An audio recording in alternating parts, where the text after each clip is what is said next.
Hello friends, आप सभी का स्वागत है। आज हम लोग यहाँ पे डिस्कस करेंगे ईवीएस के कुछ इंपॉर्टेंट क्वेश्चंस को।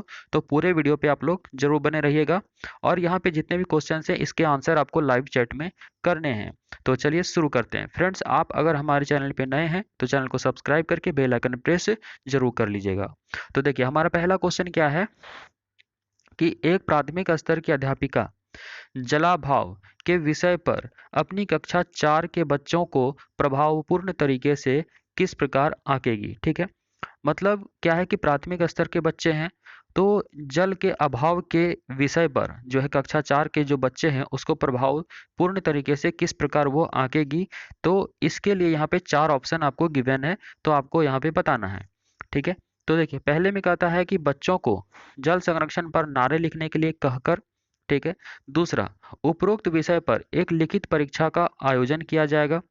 तीसरा, यह पता करके कि उन्होंने अपने दैनिक जीवन में जल की जो है बचत कैसे प्रारंभ की है। चौथा, जल संरक्षण पर पोस्टर बनाने की गतिविधि का आयोजन करके।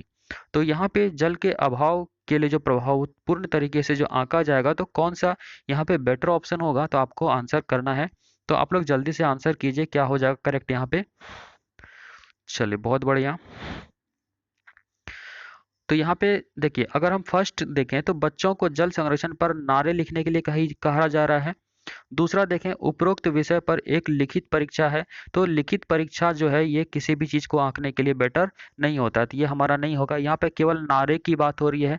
ठीक है, तो ये इफेक्टिव नहीं हो सकता है केवल नारा, तो इसको हम लोग क्या करेंगे, नेगलेक्ट करेंगे। तीसरा का बात करें, यह पता करके कि उन्होंने अपने दैनिक जीवन में जल की बचत कैसे प्रारंभ की। बिल्कुल करेक्ट बात, यानी कि वो क्या है, तो उसके व्यवहार से जुड़ा है जो अपने दैनिक जीवन में वो डेली कर रहा है या उसको अनुभव कर रहा है। ठीक है, तो यही यहाँ पे बेटर ऑप्शन हमारा हो जाएगा। चौथा देखें कि जल संरक्षण पर पोस्टर बनाने की गतिविधि का आयोजन करके। तो यहाँ पे केवल पोस्टर को फोकस किया जा रहा है। तो जब आप चारों ऑप्शन को पढ़ेंगे तो आपको ये ऑब्वियसली पता चल जाएगा कि तीसरा वाला जो है सबसे सबसे दमदार मतलब ऑप्शन है और यही हमारा आंसर होना चाहिए। ठीक है, तो हमारा करेक्ट आंसर यहाँ पे क्या हो जाएगा, तो थर्ड नंबर। बहुत बढ़िया, आप लोगों ने जिन्होंने 3 किया है बिल्कुल सही है। अब चलते हैं अगले क्वेश्चन पे। देखिए, इसमें क्या कहता है कि आपके प्रधानाचार्य ने, ठीक है, आपको कहा है कि कक्षा 5 के विद्यार्थियों को शैक्षिक अवलोकन यात्रा के लिए ले जाएं। ठीक है, मतलब शैक्षिक अवलोकन यात्रा तो आप सभी को पता है, आप लोग भी गए ही होंगे। तो इस अवलोकन यात्रा को सार्थक बनाने के लिए आप अपनी योजना में क्या सम्मिलित करेंगे। ठीक है, उस चीज को सक्सेस करने के लिए आपका जो प्लानिंग है उसमें क्या आप इंक्लूड करेंगे, यही क्वेश्चन पूछा जा रहा है। ठीक है, तो देखिए, पहले में क्या कहता है कि क्रियाकलापों की एक स्तरीकृत सीट उस स्थान के बारे में तैयार करेंगे और प्रामाणिक तथा सार्थक अध्ययन के लिए उसे विद्यार्थियों के साथ यात्रा से पूर्व जो है साझा करेंगे। ठीक है, दूसरा, जहां जाना हो उसके बारे में जानकारी करने के लिए और पढ़ने के लिए जो है विद्यार्थियों को कहेंगे।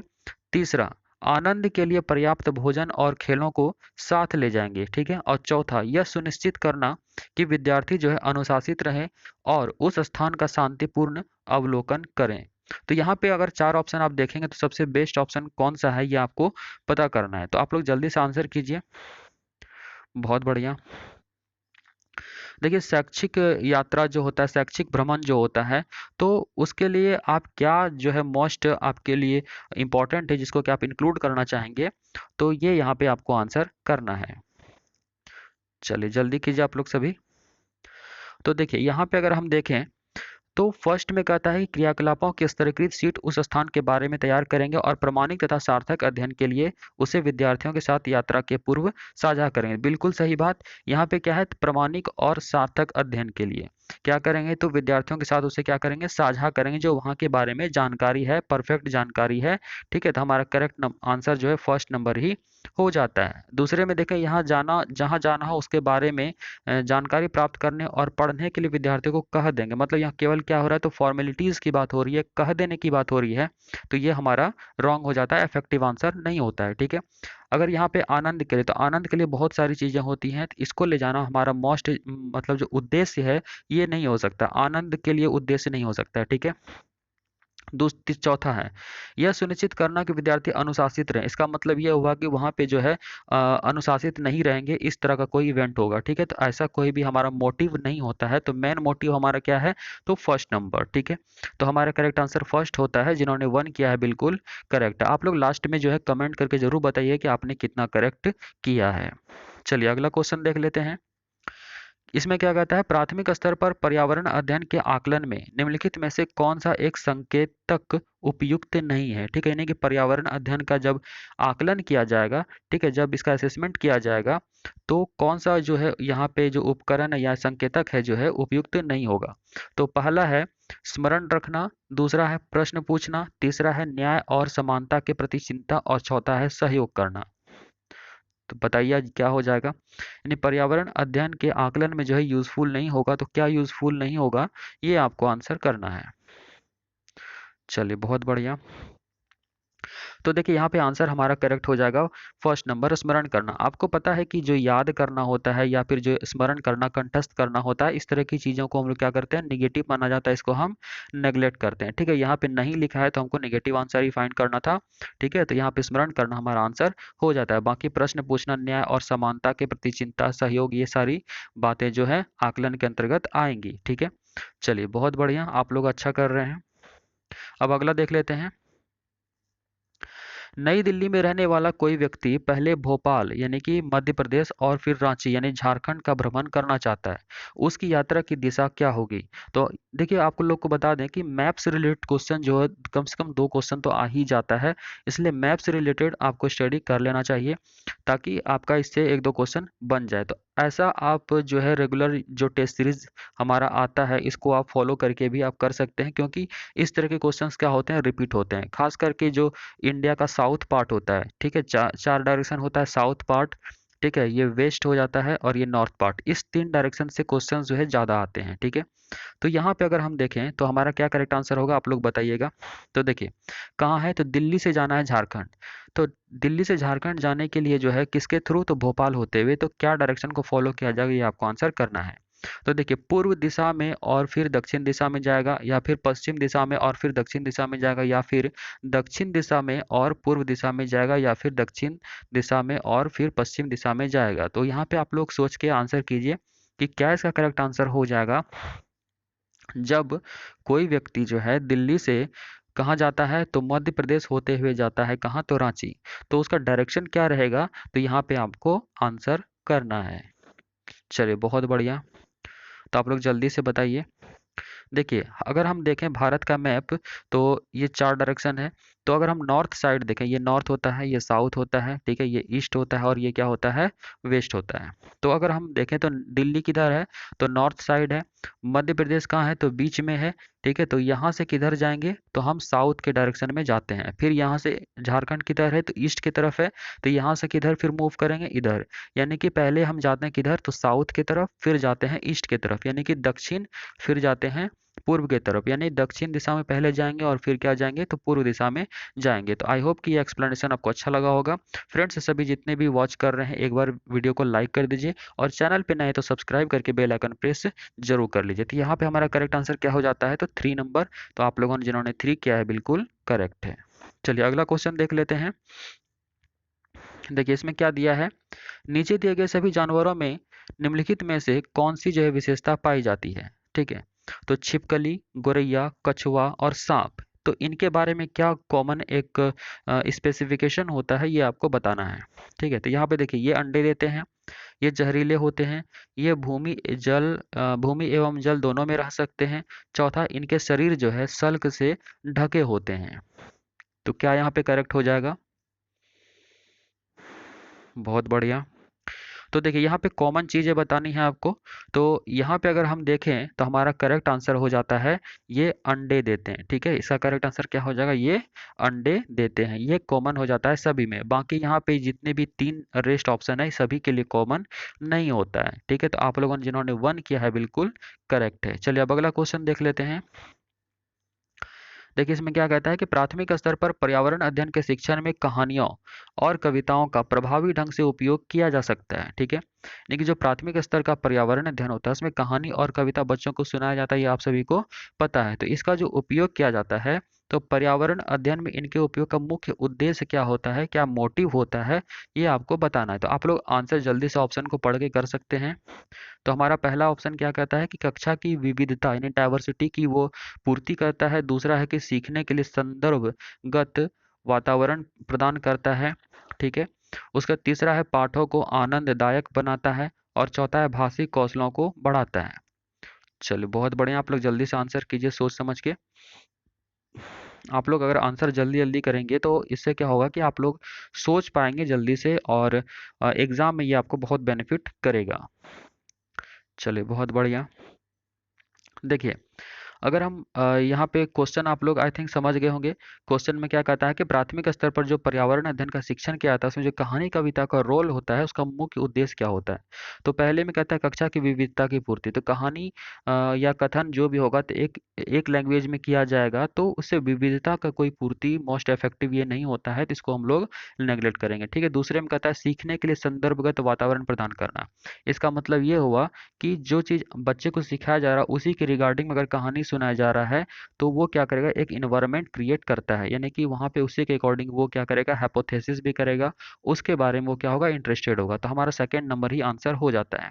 यहाँ पे देखिए तीसरे में दिया है पाठों को आनंददायक बनाना। तो इसके लिए बहुत सारा एक्टिविटी को किया जा सकता है। मोस्ट हमारा इफेक्टिव जो कहानी और कविता का उद्देश्य होता है वो तीसरा नंबर नहीं होगा। यहाँ पे भाषिक कौशलों को बढ़ावा देना। तो भाषिक कौशलों को बढ़ावा देने के लिए कन्वर्सेशन एक मोस्ट इफेक्टिव वे होता है जिसमें कि वाद विवाद होता है।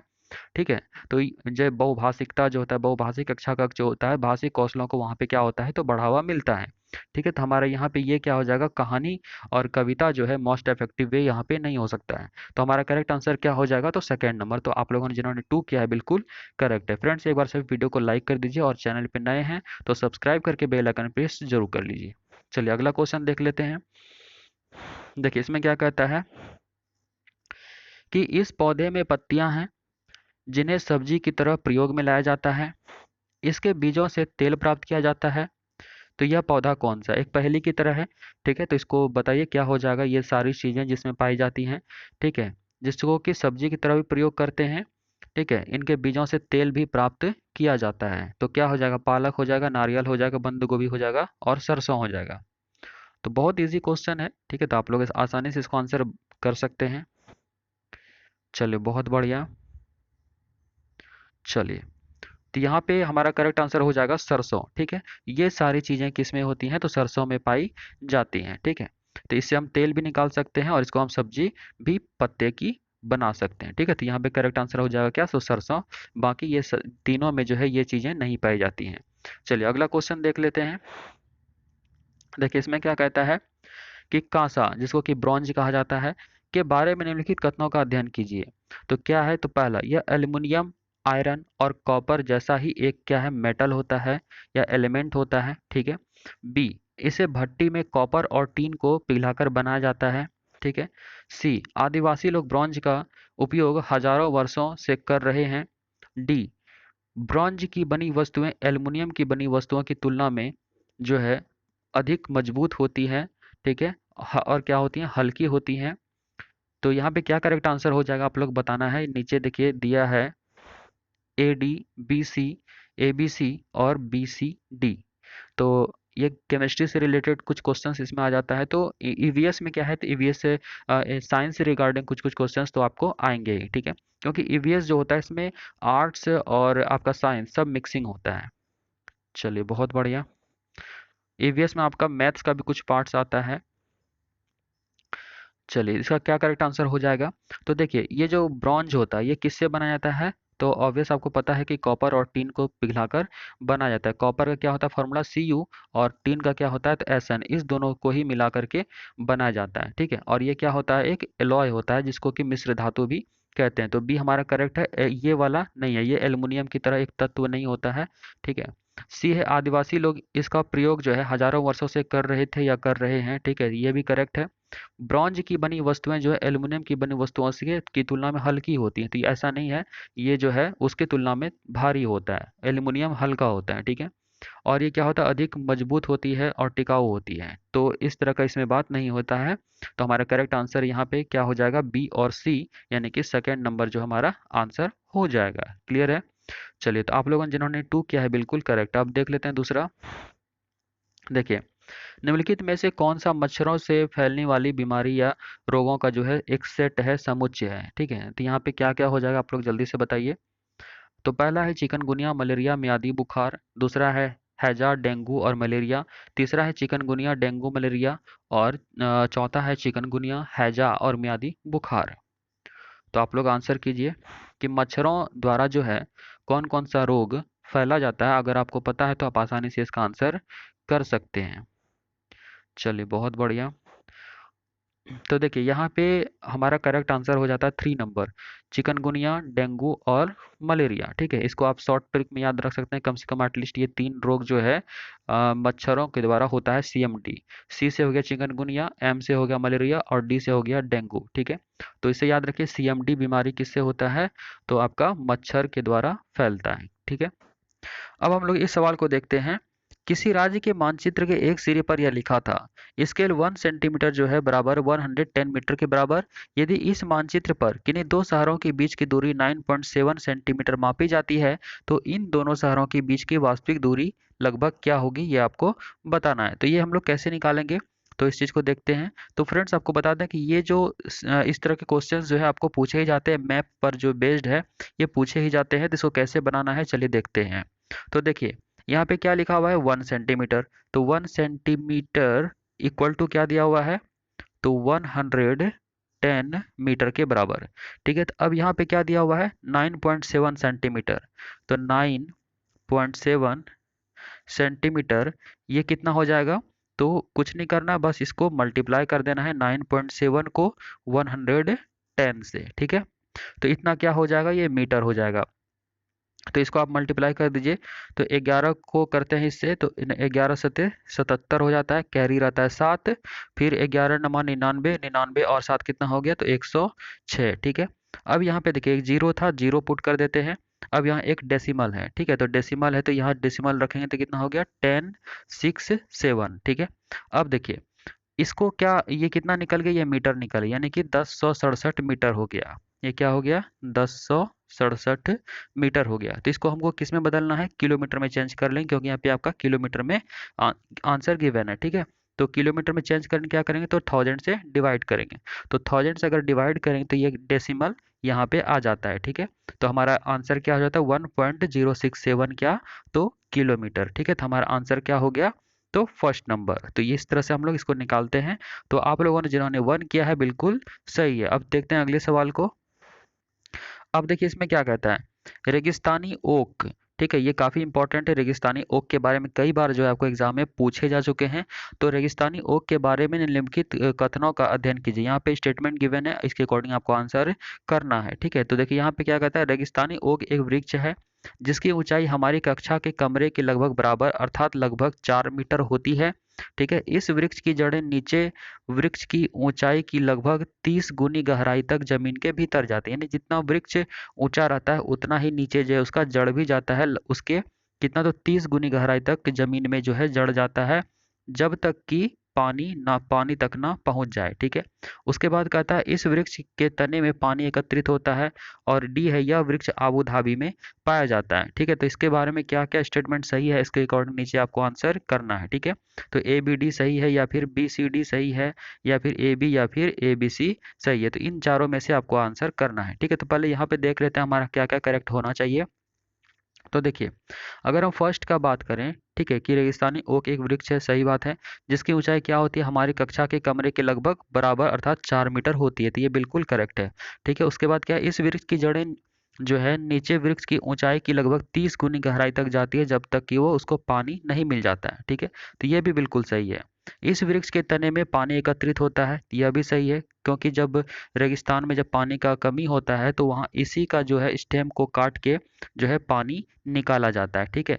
उसके बाद यहाँ डी में कहता है यह वृक्ष आबू धाबी में पाया जाता है, तो ये गलत है। ये कहाँ पाया जाता है, तो ऑस्ट्रेलिया में पाया जाता है, ठीक है। कहाँ पाया जाता है, तो ऑस्ट्रेलिया में पाया जाता है, ठीक है। तो हमारा यहाँ पे ए बी सी करेक्ट हुआ। तो ए बी सी कहाँ दिया है, देखिए 4 नंबर में दिया है, तो ये हमारा आंसर हो जाता है। तो फ्रेंड्स, ये सेशन कैसा लगा आप लोग ज़रूर बताइए कमेंट में, और चैनल पे नए हैं तो सब्सक्राइब करके बेल आइकन प्रेस कर लीजिए, और हाँ, इस वीडियो को अपने फ्रेंड्स में कम से कम एक शेयर आप लोग ज़रूर कर दीजिए, ठीक है। तो मिलते हैं नेक्स्ट वीडियो में अच्छे टॉपिक के साथ। आप लोग बहुत खुश रहिए। जय हिंद, धन्यवाद।